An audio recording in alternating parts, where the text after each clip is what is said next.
Recently, Ripple dropped a new ad on X, and it was confirming that institutional payments, secure asset custody, regulated stablecoins, and everything on chain is happening now. It's happening. The convergence of crypto and traditional finance is accelerating the internet of value. That's a wrap for Ripple Swell 2025. We'll see you next year, New York City.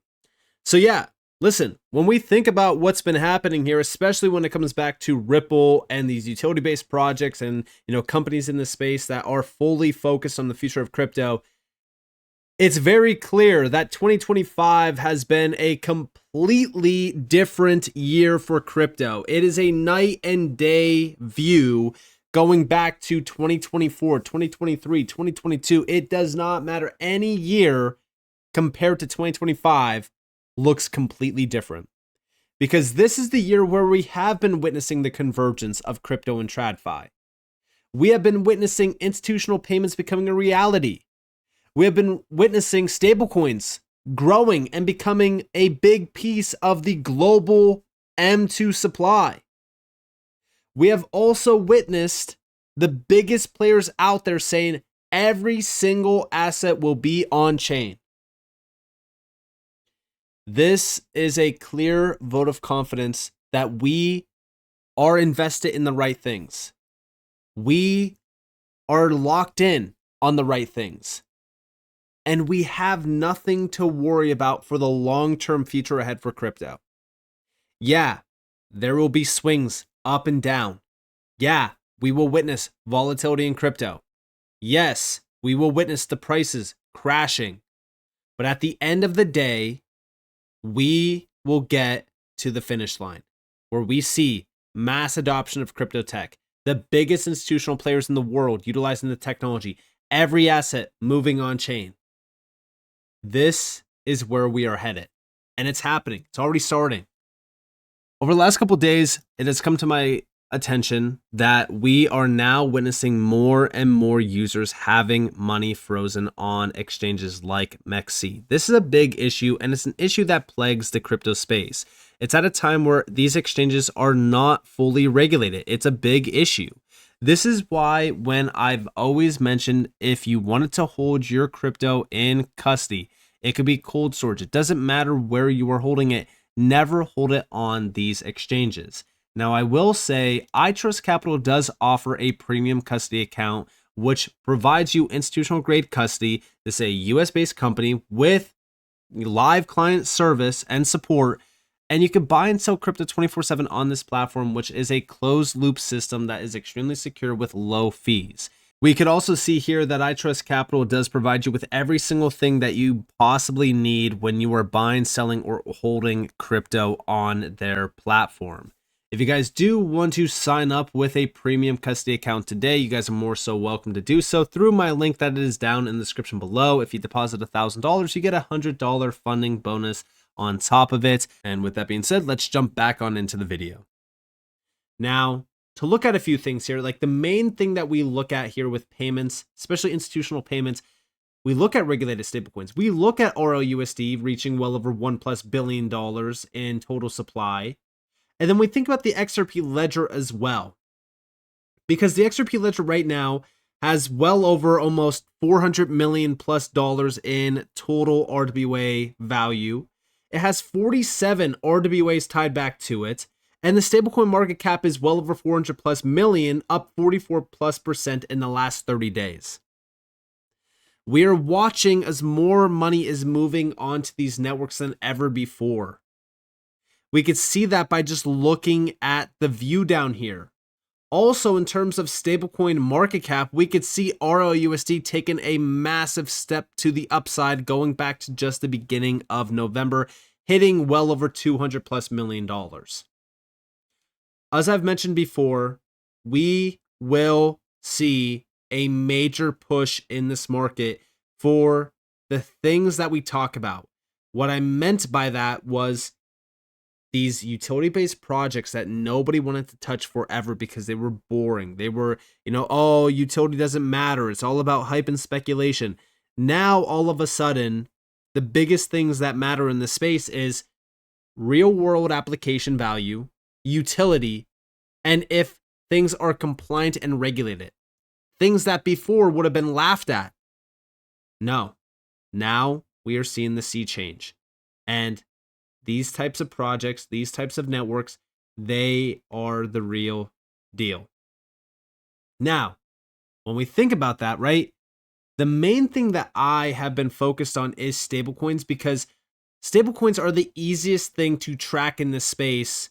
And they're also a clear view of how disruptive this tech can be, because stablecoins represent real money moving on chain for players that actually need to utilize stablecoins.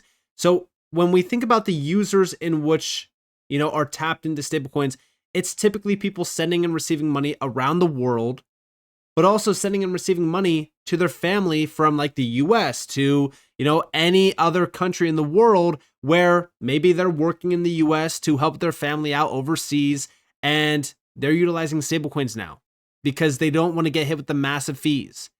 Like, stablecoins are changing so much, and it's not even just from a purely retail based perspective. Like, this is helping businesses, enterprises, institutional players. It's the number one reason why we are starting to witness some of the biggest names out there in the world talking about and launching stablecoins, like Visa. Big shout out to Subjective Views for this. We have new. Visa has introduced a pilot program that enables businesses to disperse payments in USD-backed stablecoins, such as USDC, directly to recipients' digital wallets. This initiative facilitates near instantaneous payouts for creators, freelancers, and gig workers. The program will begin to roll out by early 2026. Check it out. So we've announced stablecoin payouts, which means we can send stablecoins to wallets globally. This is really exciting for creator economies, for payroll use cases, and marketplace payouts, and we're excited to launch and see how it scales. So in September, we announced stablecoin pre-funding, which means clients can now pay us in stablecoins for 24/7 funding options and settlement options. Now we're offering stablecoin payouts, so it's the other leg of the payment. Now funds can come in more quickly, we can send them out instantly as well. So it's kind of the full cycle of stables in, stables out. We're seeing stablecoin payouts really take off in regions where the national currency is volatile, where people could not hold USD accounts prior. They can now hold a USD pegged stablecoin. We're also seeing this expand financial inclusion because anyone that has an internet connection can stand up a wallet and receive funds.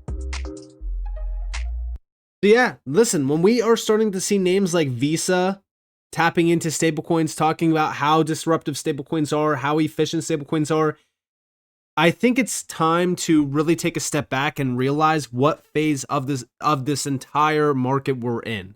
All right, I don't care about the bull or bear cycle. I don't care about the 4-year cycle. What I'm looking at here is the adoption cycle. We go back to like the internet to really kind of look at where we're at, right? And kind of gauge, what's like, at what point do we look at social media for the internet and we kind of base stablecoins off of the stablecoin or the social media boom for the internet? Because in my opinion, that phase of, where the internet was in its infancy and then it got to mass adoption, the biggest step there was social media. Social media was that big boom event for the internet to go from the amount of users that it had to, mass adoption of billions on the internet. For crypto, the way that I look at this, and I really kind of gauge it back to, of course, the internet, is I look at stablecoins being that major enabler of mass adoption. And the reason why I say that is because look at the names that are tapping into stablecoins now. You have PayPal, you have Visa, you have MasterCard, you have all of these names, even big banks tapping into stablecoins. The government is supporting USD-backed stablecoins. This is that social media moment for crypto, in my opinion. Now, I could very well easily be wrong, but I just look at it that way because of the names that are now tapping in. And by the way, talking about Visa and talking about MasterCard, remember back on November 5th, we got the big update from Ripple that at Ripple Swell, they were collaborating with MasterCard, WebBank, and Gemini to introduce ROUSD settlement on the XRP ledger for fiat credit card payments, starting with the Gemini XRP credit card. This was a huge one because, again, this is combining both ROUSD and underlying blockchain infrastructure XRP ledger. And then, yes, we also got another big announcement from MasterCard, because talking about MasterCard, they just partnered up with Thunes on November 13th, bringing stablecoin payouts to the mainstream.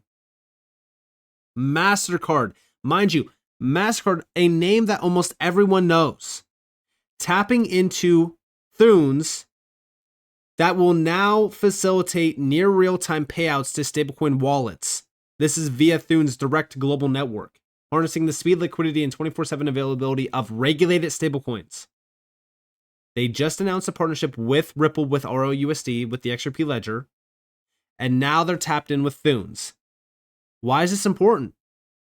Well, because number one, this is all through MasterCard Move, which is currently in 200 markets with 150 plus currencies, with access to over 95% of the world's banked population. Remember that Thunes and Ripple also partnered up back in September, right? September 2nd. This was to expand global partnership to transform cross-border payments. And by the way, what are they utilizing here? What are they tapping into with, Ripple on to enhance cross-border payments? Well, it's stablecoins. It's stablecoins, but also utilizing blockchain technology. So again, you can come to the conclusion that it's both ROUSD and the XRP ledger. But the fact that Thunes also partnered up with MasterCard at the same exact time that Ripple just partnered up with MasterCard, it's very clear that things are happening in unison here. And also remember that Thunes is a massive name, okay? Like, they have a massive platform tied back to them. They are a crucial player in cross-border payments. We've talked about them before as well.